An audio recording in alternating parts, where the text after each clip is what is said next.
Assalamualaikum warahmatullahi wabarakatuh. Jumpa lagi dengan channel Ibu Guru Widya tentang pendidikan, masak-masak, dan traveling ya. Sebelum kita lanjut, jangan lupa subscribe, like, and share. Baiklah anak-anak, untuk materi kali ini kita akan membahas tentang materi kelas 3, yaitu Nabi Muhammad SAW panutanku.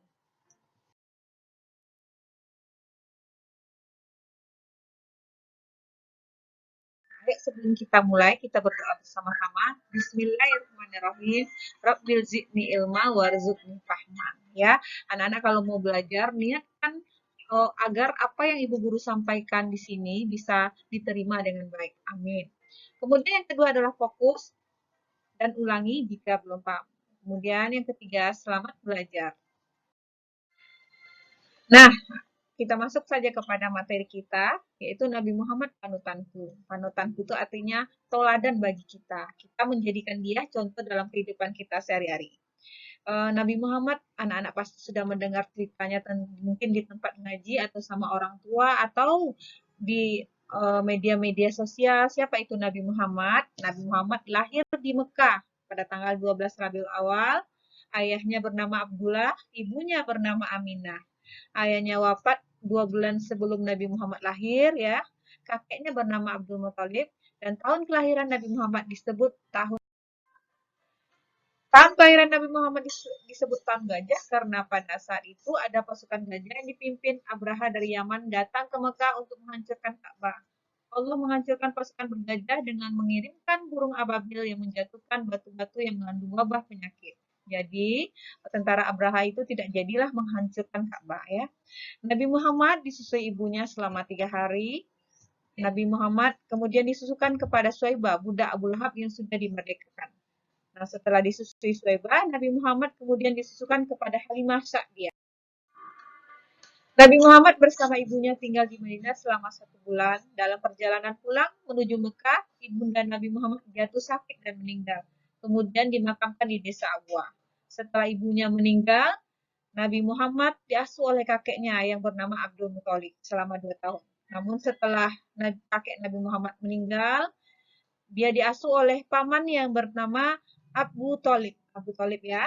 Pada usia 12 tahun, Nabi Muhammad SAW diajak pamannya berdagang ke Sam. Nah, coba bayangkan anak-anak bagaimana perasaan Nabi Muhammad ketika semua yang ia sayangi meninggal. Dia belajar mandiri sendiri ya, tanpa bantuan orang lain.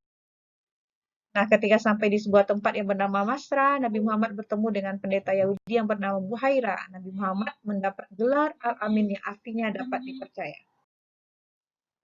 Kemudian Nabi Muhammad memiliki sifat percaya diri.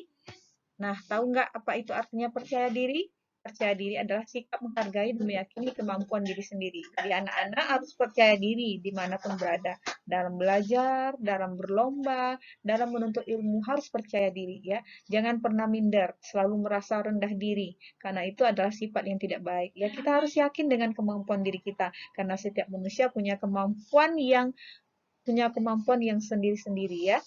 Selalu punya kelebihan dan ada juga kekurangannya. Nah, anak-anak tahu bagaimana caranya supaya kita memiliki sikap percaya diri tersebut. Yang pertama, bertawakal kepada Allah. Kedua, jangan ragu-ragu. Yang ketiga, jangan malu mengerjakan kebaikan. Jadi anak-anak tidak usah malu melakukan kebaikan selama itu benar. Kemudian yang kedua adalah sikap mandiri Nabi Muhammad. Seperti yang anak-anak ketahui, dari kecil dia sudah biasa hidup sendiri, dia sudah biasa melakukan apapun sendiri. Dia tidak mengantungkan apa-apa kepada orang lain ya.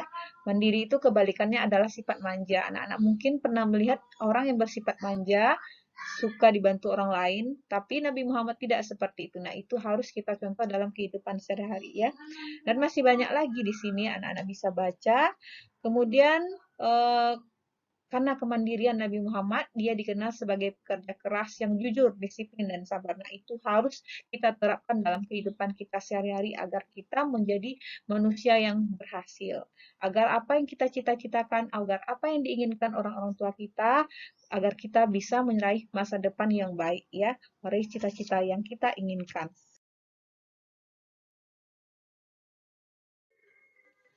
Demikianlah video ini Ibu Guru buat. Jika ada kekurangan mohon dimaafkan. Terima kasih, selamat belajar. Sampai ketemu di video berikutnya. Demikian. Terima kasih. Assalamualaikum. Assalamualaikum warahmatullahi wabarakatuh. Kita matiin.